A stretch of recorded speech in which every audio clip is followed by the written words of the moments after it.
Aujourd'hui, nous allons passer, nous allons lire le livre de Genèse. Nous retournons au livre de Genèse, chapitre 37. Genèse 37, du premier verset au 19e.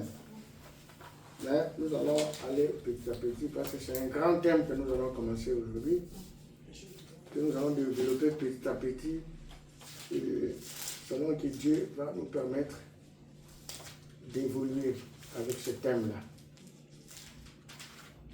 Alors, si nous sommes là, nous allons nous lever pour la méditation de la parole de Dieu. Genèse 37, le verset 37, le verset 1er au verset 19. Et comme je l'ai dit tantôt, on va aller petit à petit selon ce que Dieu va nous disposer. Voilà. Je lis au nom de Jésus. Jacob demeura dans le pays de Canaan où avait séjourné son père. Voici la postérité de Jacob. Joseph, âgé de 17 ans, faisait paître les brebis du troupeau avec ses frères. Cet enfant était auprès des fils de Béla et des fils de Zilpa, femme de son père, et Joseph apportait à leur père leurs mauvais propos. Israël aimait Joseph plus que tous ses autres fils, parce qu'il l'avait eu dans sa vieillesse, et il lui fit une tunique de plusieurs couleurs. Ses frères virent que leur père l'aimait plus que tous, et ils le prirent en haine. Ils ne pouvaient lui parler avec amitié. Joseph eut un songe et il le raconta à ses frères, qui le haïrent encore davantage. Il leur dit: écoutez donc ce songe que j'ai eu. Nous étions alliés des gerbes au milieu des champs, et voici ma gerbe se leva et se tint debout, et vos gerbes l'entourèrent et se prosternèrent devant elle. Ses frères lui dirent: est-ce que tu régneras sur nous? Est-ce que tu nous gouverneras? Et ils le haïrent encore davantage, à cause de ses songes et à cause de ses paroles. Il y eut encore un autre songe, et il le raconta à ses frères. Il dit: j'ai eu encore un songe. Et voici le soleil, la lune et 11 étoiles se prosternaient devant moi. Il le raconta à son père et à ses frères. Son père les réprimanda et lui dit: que signifient ces songes que tu as eu? Faut-il que nous venions, moi, ta mère et tes frères, nous prosterner à terre devant toi? Amen. Amen. Acclamons la parole de Dieu. Voilà. On s'arrête là-bas. Regardez cette histoire. Ça, c'est une histoire de destinée. C'est pourquoi notre grand thème, les épreuves de la destinée. Ça, c'est le thème principal. Les épreuves de la destinée. Et aujourd'hui, nous allons développer notre sous-premier thème qui est intitulé La destinée attaquée. Amen. Amen. La destinée peut être attaquée, mais mon frère, ma soeur, sachez qu'elle sera toujours protégée par Dieu. Même si ta destinée est attaquée, mais Dieu la protégera. Regardez cette histoire. Joseph, comme nous avons médité, avait l'âge de 17 ans. Quand il commençait à rapporter à son père les propos mauvais que ses frères disaient contre lui, contre la famille. quand il entend des propos mauvais que ses frères disent, lui il va chez son père, papa, écoutez, mes frères ont dit ceci, ils ont dit cela. Nous aussi dans nos familles, ces choses existent. Quand il y a un enfant qui est plus aimé par ses parents, surtout les cadets, à chaque fois, tu vas voir les cadets là, dès qu'il entend quelque chose, il court. Hey, papa, regarde, tel a dit ceci, tel a dit cela. Parce qu'il sait qu'il est bien aimé par ses parents. Et c'est comme ça qu'il s'enorgueillit parfois. Et il raconte des choses. Et ici pour Joseph, comme nous l'avons entendu, Jacob aimait Joseph plus que les autres. Et qu'est-ce qu'il a fait en plus de l'aimer? Il lui a encore offert un habit qui avait beaucoup de couleurs, que les autres n'en avaient pas. Et ses frères, quand ils l'ont vu comme ça, mais comment papa a cousu un habit meilleur comme ça pour Joseph? Alors que moi, Ribet, je suis l'aîné, je suis là, papa ne m'a jamais donné un habit pareil. Ça a créé de la haine, ça a créé de la jalousie. Et comme si cela ne suffisait pas, Joseph veut encore raconter, oh non, vous savez quoi? J'ai rêvé. J'ai rêvé, qu'est-ce que tu as rêvé? Oh non, j'ai rêvé, nous étions au champ, en train de couper les gerbes de frères, de gerbes, de plantes, et finalement, comme le maïs, et finalement, moi, ma gerbe s'est mise debout, vous, vos gerbes, sont venus m'entourer pour procéder devant moi, procéder devant ma gerbe. Ah, ces frères ont dit, mais qu'est-ce qui se passe dans la tête de ce monsieur ici? Donc, toi, tu deviens notre roi, nous allons nous procéder devant toi, tu deviens notre Dieu. Et ils se sont énervés. Au lieu de s'arrêter seulement à ce songe-là, il dit encore, ah, vous savez quoi? Je viens encore de rêver autre chose. C'est quoi? Oh, le soleil, la lune, et 11 étoiles.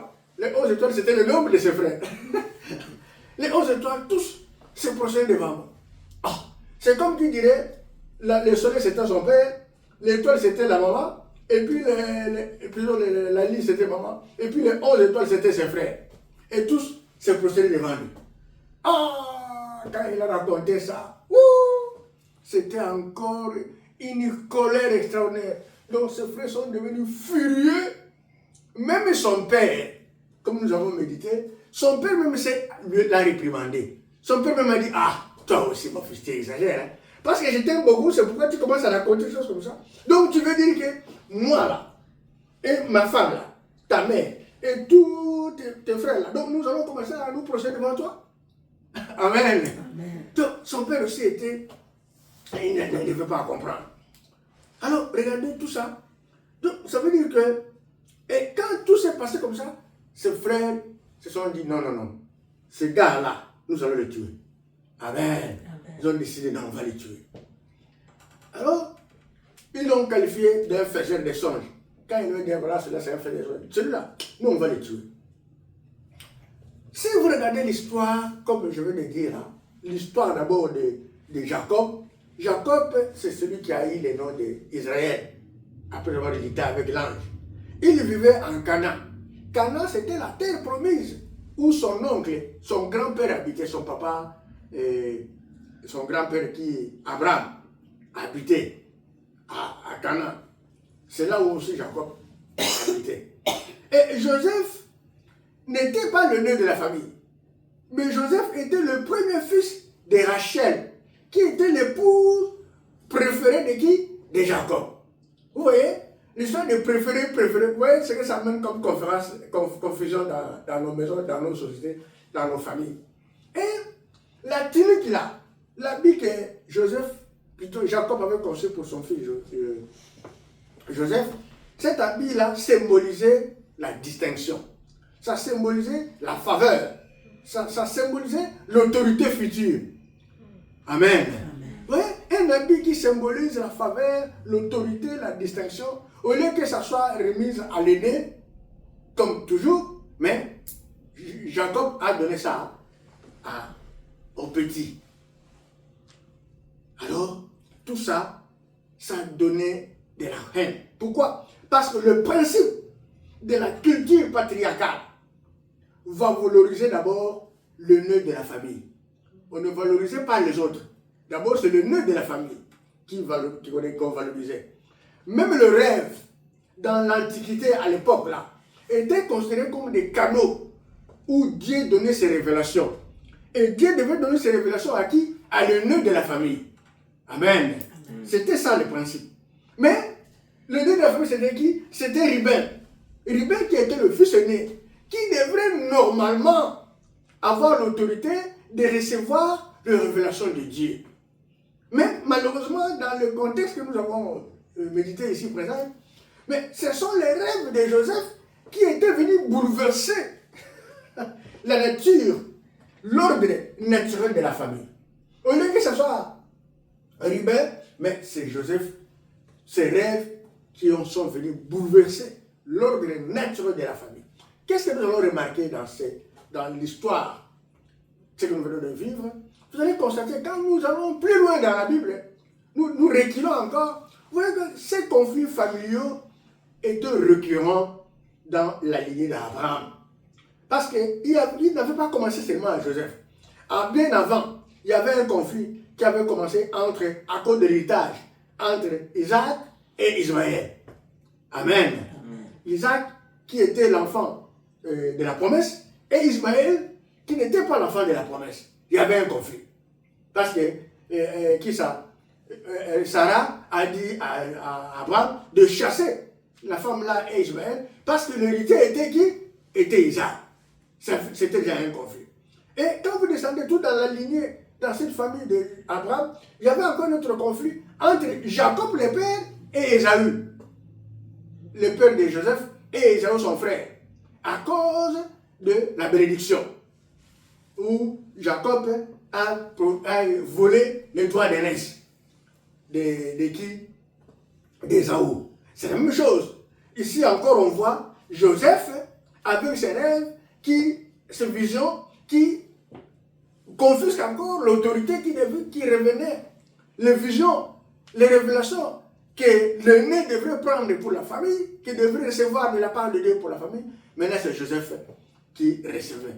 Donc vous voyez comment les conflits se sont succédés. Amen. Amen. Donc voilà pourquoi aussi même dans nos familles, s'il y a des problèmes avant, si on ne traite pas bien ces problèmes-là, vous allez voir que ça va continuer aussi. Ça va se poursuivre. Donc quand vous voyez des conflits dans nos familles, des conflits générationnels, ça n'a pas commencé aujourd'hui.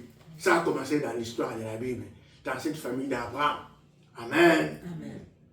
Donc, quand Dieu révèle une destinée, c'est que nous devons savoir, notez mon frère, ma soeur, quand Dieu révèle une destinée élevée, l'orgueil humain et la jalousie charnelle se mobilisent contre elle. Amen. Amen. Donc ne soyez pas étonnés.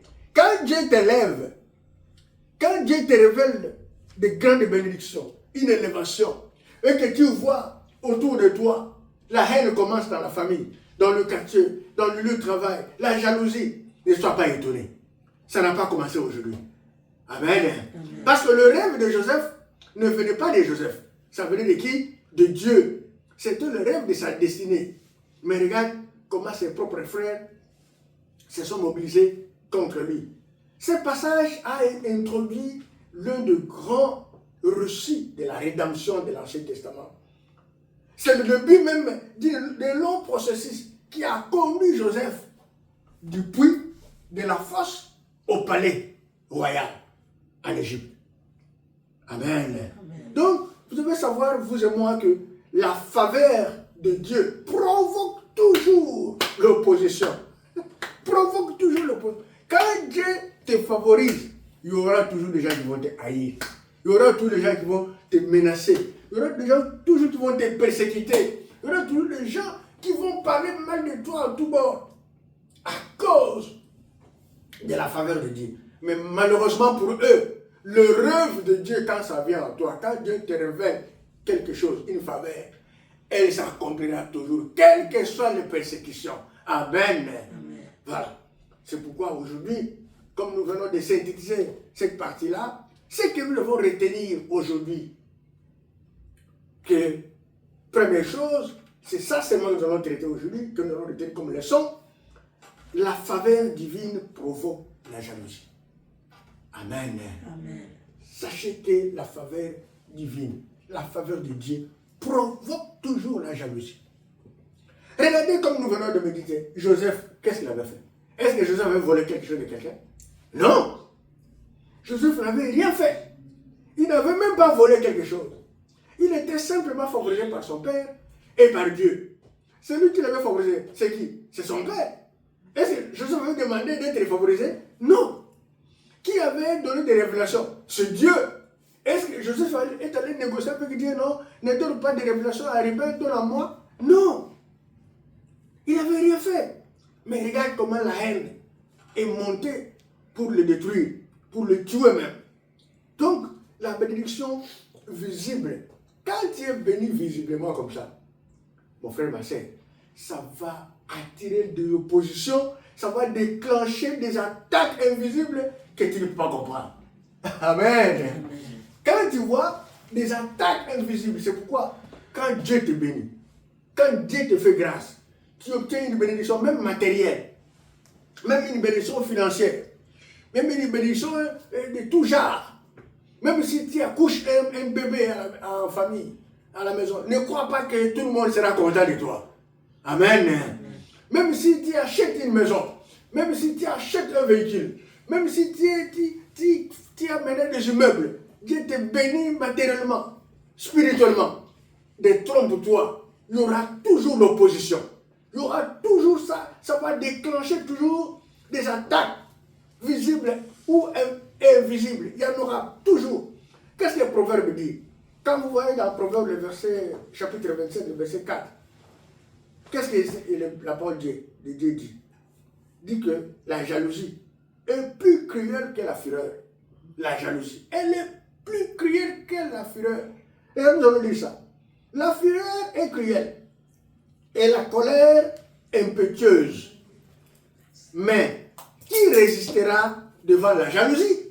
Amen. Qui résistera devant la jalousie? C'est-à-dire que quelqu'un peut être furieux devant toi. Quelqu'un peut se fâcher contre toi. Quelqu'un peut se lever avec fureur, il veut te taper. Il se fâche contre toi. Ça, c'est rien. Ce n'est pas grave. Mais celui qui est jaloux de toi, celui-là est très dangereux. Amen. Donc, si tu vois quelqu'un qui se fâche contre toi, pour te corriger ou bien pour te réprimander, sois seulement content de lui. Mais par contre, celui qui est jaloux de toi, celui-là, il va même te tuer. Parce que ce qui va comploter en cachette là, tu ne sauras pas. Amen. Donc, voilà, le proverbe nous rappelle que celui qui est furieux est mieux que celui qui est jaloux de toi. Si tu connais quelqu'un qui est jaloux de toi, sois prudent. Amen. Amen. Sois prudent. Ne te laisse pas. Celui qui est furieux, qui te reproche, qui te réprimande, ça, ce n'est pas un problème. Ça va s'arrêter à un moment donné. Mais celui qui est jaloux, waouh, c'est très dangereux. Voici la leçon. La faveur de Dieu, mon frère, ma soeur, ne garantit pas l'acceptation des hommes. Amen. Amen. Quand Dieu te favorise, ne crois pas que tout le monde va accepter ça. Ne favorise pas l'acceptation des gens. Ce n'est pas tout le monde qui va aimer la faveur de Dieu. Ça, vous devez savoir. Mais ce qui est important, le rejet des hommes peut être un signe d'appel, mais pas d'échec. Amen. Amen. Quand les gens te rejettent, ne considère pas ça comme un signe. Il faut considérer ça parfois comme un signe de l'appel de Dieu. Il faut considérer ça comme un signe de l'appel. Mais ne considère pas le rejet des hommes comme l'échec. Parce que le Ruben et ses frères ont rejeté Joseph. Ils l'ont rejeté. Mais ils l'ont rejeté pour rien. Parce que tout ce qui s'est passé là, c'était le signe de quoi? De l'appel de Dieu pour les servir. Quand bien même, ils l'ont amené dans des conditions bizarres. Ils l'ont rejeté, nous verrons ça dans l'histoire. Comment on l'a jeté dans le trou. Ce n'était pas l'échec. Amen. Amen. Malgré toutes les souffrances que Joseph a connues dans son parcours, ce n'était pas l'échec. C'était par contre quoi? L'appel. Amen. Amen. Donc ne considérez pas le rejet. Même si on te rejette en famille, Ne crois pas que ne considère pas ça comme un échec. Non. Ne considère pas comme l'échec. Les gens souvent rejettent les autres quand ils voient l'étoile. Quand il y a l'étoile qui brille en toi, les gens vont te rejeter. Amen. Acclamons la parole de Dieu. Les gens vont te rejeter quand il y a l'étoile. Ne considère pas tout le rejet comme étant l'échec. Non. Il faut discerner. Pourquoi les gens me rejettent? Amen. Il faut discerner. Ne dis pas seulement, oh, les gens là me rejettent, les gens n'aiment même pas. Non, non, non, non, attention. Oh, les gens là me haïssent. Attention, pose-toi la question. Pourquoi ils te rejettent? Moi, je sais que je marche dans l'intégrité. Je n'ai pas commis une erreur. Je n'ai pas parlé mal de quelqu'un. Je n'ai pas causé du tort. Mais pourquoi ils me rejettent? Il faut discerner. Et non aller directement en conclusion. Amen. Amen. Parce que Joseph, lui-même savait que ces gens me rejettent là à cause de ces révélations-là. Mais eux, ils considéraient ça comme étant que le petit là voulait chercher à les dominer. Or, ils ne savaient pas que ça ne venait pas de lui, ça venait de Dieu. Donc, sur le plan d'application concrète, si tu es critiqué à cause de ta réussite ou à cause de ton appel, tu es critiqué à cause du fait que tu es béni. Non, mon frère, ma soeur, ne réduis pas ce que Dieu t'a donné. Amen. Parce que ce n'est pas toi qui as voulu ça. C'est Dieu qui t'a béni. C'est Dieu qui t'a donné la réussite. C'est Dieu qui t'a appelé. Même si les gens te critiquent, pourquoi toi tu dois réduire ça? Non, tu n'as pas le droit de réduire ce que Dieu t'a donné. Tu dois conserver ça. Le vrai problème que tu dois faire, c'est garder l'humilité. Amen. Amen. Mais ne t'excuse pas d'être béni. Sois seulement humble. Ne cherche pas à t'excuser. Ne dis pas, oh non, ce n'est pas moi, c'est Dieu qui m'a donné. Non, non, non. Sois seulement humble. Amen. Amen. Même si Dieu t'élève, sois seulement humble. Ne t'excuse pas d'être béni. Ne dis pas pourquoi, si je souffre ici, c'est à cause de ces bénédictions-là que Dieu m'a fait, voilà, aujourd'hui jamais haïs. Non, ne t'excuse pas. Reste seulement humble. Amen. Amen. Mais ce que tu dois faire, n'exhibe pas, ne raconte pas toutes les bénédictions au public. Ne raconte pas toutes tes bénédictions aux gens. Ne raconte pas tous tes secrets aux gens. Amen. Amen. Ne raconte pas ce que Dieu a fait de toi, ce que tu as gagné. Ne raconte pas à n'importe qui tes secrets. Ne raconte pas à n'importe qui tes rêves. Ne raconte pas à n'importe qui les révélations que Dieu t'a faites. Parce que tu ne connais pas ce que l'autre est en train de penser quand tu lui parles de tes bienfaits, de tes bonheurs. Tu ne connais pas qu'est-ce que lui pense dans son cœur quand tu lui parles de tes bénédictions de la part de Dieu. Regardez ici, ce n'est pas un ennemi, hein? Ce sont ses propres frères qui l'ont haï. Vous qui croyez que non, je vais raconter à mon frère, c'est pas grave, parce que nous sommes des mêmes pères, des mêmes mères. Mais parmi ceux qui l'ont haï, il n'y avait pas seulement ceux qui sont sortis avec lui des mêmes pères et des mères différentes, mais il y avait aussi ses frères, ses petits frères, qui sont sortis des mêmes pères, mêmes mères, qui ont fait bloc pour les haïr à cause de révélations. Donc nous devons être très très prudents. Amen. Amen. Très très prudents. Donc protège bien ce que Dieu te donne. Amen. Protège très bien. Discernez d'abord avant de partager ta vision avec n'importe qui. Discernez. Qu'est-ce qu'il va penser? Quand moi je vais lui partager ma vision là, est-ce qu'il sera de bon cœur? Est-ce qu'il va se réjouir avec moi? Est-ce qu'il ne va pas me haïr? Est-ce qu'il ne sera pas jaloux? Amen.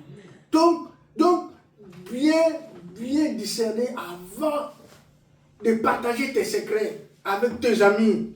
Bien discerner avant de partager tes secrets avec même tes propres frères, des mêmes familles, des mêmes pères et mêmes mères. Faites très attention. Nous avons l'histoire. C'est un exemple.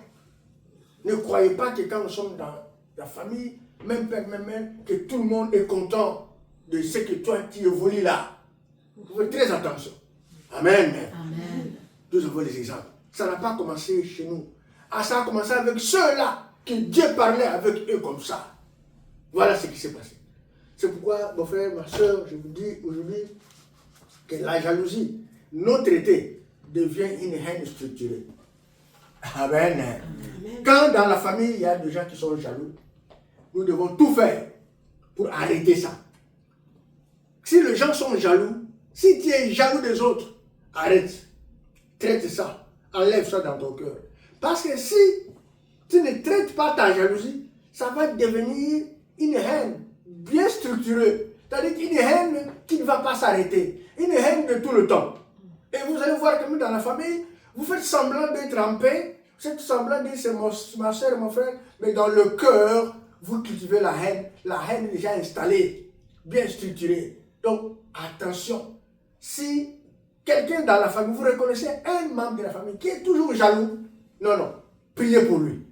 Amen. Amen. Pour que Dieu le guérisse de la haine. Priez pour la jalousie. Priez pour lui. Si toi-même, si moi-même, je suis souvent jaloux, non, prions Dieu. La jalousie, ce n'est pas de Dieu. La jalousie, c'est la chair. Amen. Amen. C'est l'œuvre de la chair. Nous devons arrêter avec la jalousie. Nous devons prier pour que nos frères qui sont toujours jaloux, que Dieu les libère de la jalousie. Parce que quand la jalousie s'installe, c'est fini. Ça devient une haine de génération en génération. Nous voyons même dans nos familles, dans nos pays, comment les gens sont jaloux, comment les gens sont haineux. Vous allez voir les gens qui sont dans le même clan, mais ils ne s'entendent pas. Ils ne se retrouvent pas, ils ne se rencontrent pas. Ils ne peuvent pas parler en bon, causer bien. Quand ils voient un venir, l'autre quitte. Il y en a. Donc, faisons très attention. Quand la haine s'installe, quand la haine devient structurée dans le cœur à cause de la jalousie, ça devient très dangereux. Donc, nous devons éviter ça. La jalousie passe souvent par des sentiments. Ça commence par les sentiments. Après, ça va aller à l'intention pour faire le mal. Amen. Amen. Tu as vu les frères de Joseph? Ça s'est passé par les sentiments. Ah, regarde ce qu'il dit. Regarde ce qu'il dit là. Vraiment, ce petit-là, il va voir. Maintenant, à cause de sentiments qu'ils avaient par rapport au rêve que les frères leur avaient révélé, qu'est-ce que les sentiments ont fait? Les sentiments sont partis du sentiment et à l'intention de faire quoi? De faire du mal. Et ils ont décidé de faire quoi? De les tuer. Amen. Ils ont dit, voici le faiseur des songes. Ça, ce sont les sentiments qui les a amenés à l'intention de faire du mal. Donc, nous aussi, faisons un effort de traiter la jalousie. Parce qu'elle commence par le sentiment et elle aboutit par du mal. Amen. Amen. Très important. S'il y a quelqu'un qui a ça, nous devons tout faire pour prier pour lui. Nous devons surveiller. Mon frère, ma soeur, il faut bien surveiller. Bien surveiller les dispositions autour de toi. Bien surveiller. Tu es béni matériellement, physiquement, spirituellement. Il faut bien surveiller les réactions disproportionnelles, les réactions de gens qui sont autour de toi. Amen. Je ne sais pas si vous me comprenez. Autour de tes bénédictions que Dieu t'a données, de tes révélations, de ton élévation, il faut bien surveiller les réactions de ceux qui t'entourent. Comment ils réagissent par rapport à ce que Dieu a fait de toi. Il faut surveiller, il faut discerner. Ceux qui sont autour de ta bénédiction, même ceux qui viennent chez toi, avec qui tu partages même parfois ces bénédictions-là, avec qui parfois tu donnes des cadeaux, tu donnes des biens. Il faut surveiller les réactions. Il y a certaines personnes, tu es béni, tu partages ta bénédiction avec eux, ils prennent ce que tu leur donnes, mais ils ne sont pas contents de toi. Amen. Amen. Tu peux donner l'habit à ton frère, mais toi tu crois que tu lui as donné de bons cœurs. Parce que c'est un cadeau que tu lui as donné, mais lui peut prendre cet habit-là, il va faire des fétiches avec ça, pour détruire ce que tu as. Très attention, c'est pourquoi nous ne disons pas de ne pas faire des cadeaux. Je ne dis pas de ne pas envoyer des biens à nos frères. Je ne dis pas de ne pas envoyer l'argent à nos frères au pays. Je ne dis pas de ne pas donner des cadeaux à nos frères qui sont restés au pays. Mais je connais une histoire, une sœur qui était en France, qui avait la famille là où j'étais, je ne peux pas citer le nom, là où je suis passé, mais quand il lui demandait de l'argent, lui croyait que l'argent qu'il a envoyé, c'était pour la famille, pour se nourrir, pour se vêtir, et il prenait l'argent là, il consacrait ça dans les idoles des familles.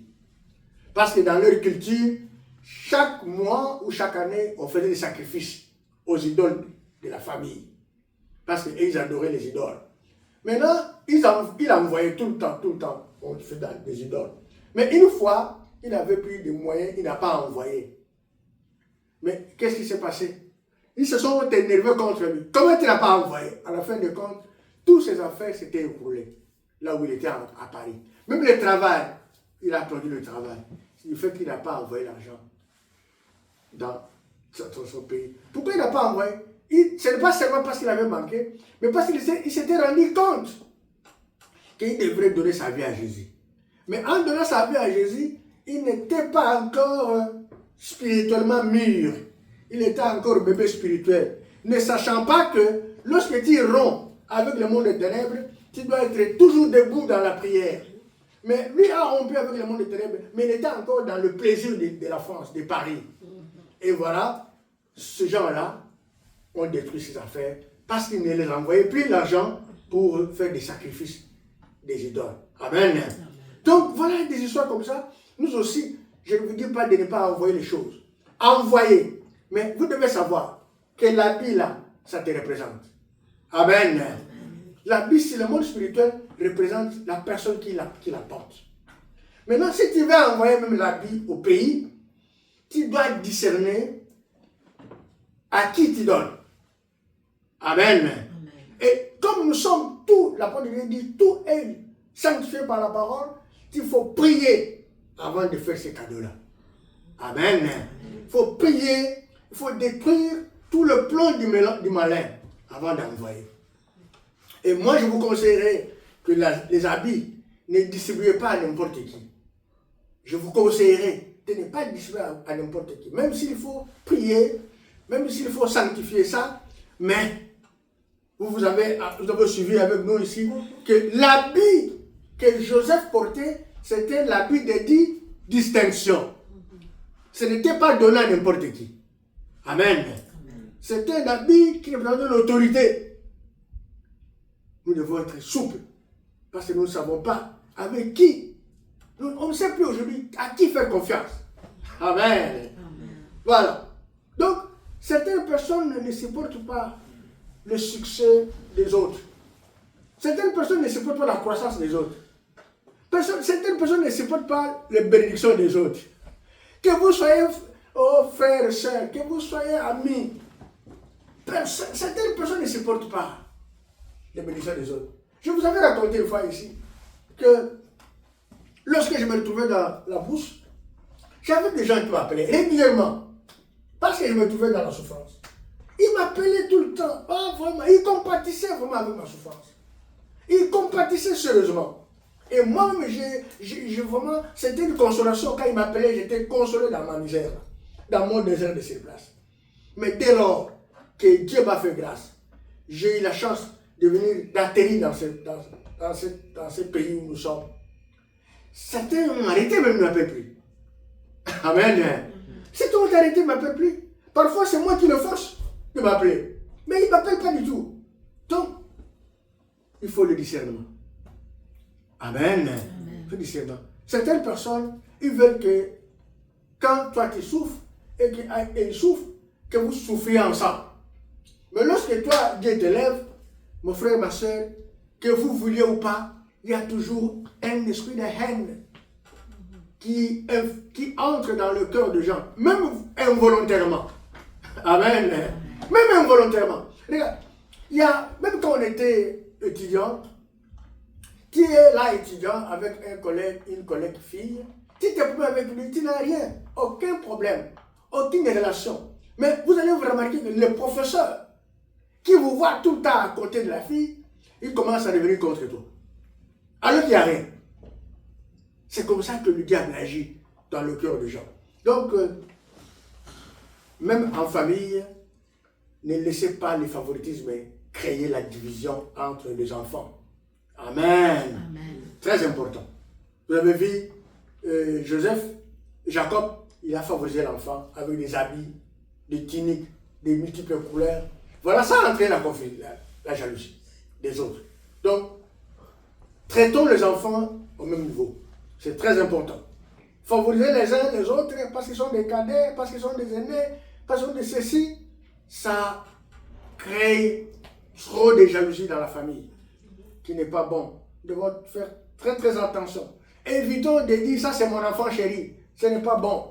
Quand les autres enfants entendent que toi tu appelles tel enfant chéri, ça ne peut pas arranger les choses. Même s'ils ne parlent pas, dans leur cœur, ils murmurent. Ils peuvent se dire entre eux, mais pourquoi papa appelle seulement celui-là enfant chéri? Mais qu'est-ce qui se passe? Amen. Donc, très très important, nous devons éviter ça. Mais, même si Joseph... Papa, excuse-moi de t'interrompre ce que tu entends de dire. Mais c'est vrai, monsieur, il n'y a pas assez de peuple de Dieu ici, mais quand même nous sommes 4. J'aimerais dire quelque chose. Vu tout ce que tu entends de dire, vraiment, ça touche beaucoup aussi à ma vie. Non, c'est pas ça. Alors, on va parler après. Ok. Donc je disais que l'enseignement que nous avons, puissant que nous allons tenir, nous allons finir à la fin, la force n'annule pas la promesse de Dieu. Amen. Même si tu te retrouves dans une fosse où les gens t'ont jeté, cela n'annule pas la promesse de Dieu. Ça se réalisera toujours. La fosse est un processus, ce n'est pas la fin. Amen. Ce n'est pas la fin. Ne regardez pas, Joseph, on l'a maltraité, mais ce n'était pas la fin. Donc, ne nous contentons pas de la fosse, ne nous contentons pas de la souffrance, ne regardons pas les tempêtes. Ce n'est pas la fin, ce n'est qu'un processus. Amen. Quand tu te retrouves, quand je me retrouve face à la jalousie familiale ou amicale, ce que nous devons faire, nous devons rester silencieux et calmes. Amen. Continuons à méditer, continuez à chercher la face de Dieu, continuez à prier. Parce qu'il y a que Dieu seul qui est notre défenseur. Amen. À la hauteur de la trahison, à la hauteur de la jalousie, correspondra aussi la grandeur de ton élévation. Amen. Acclamons le Seigneur.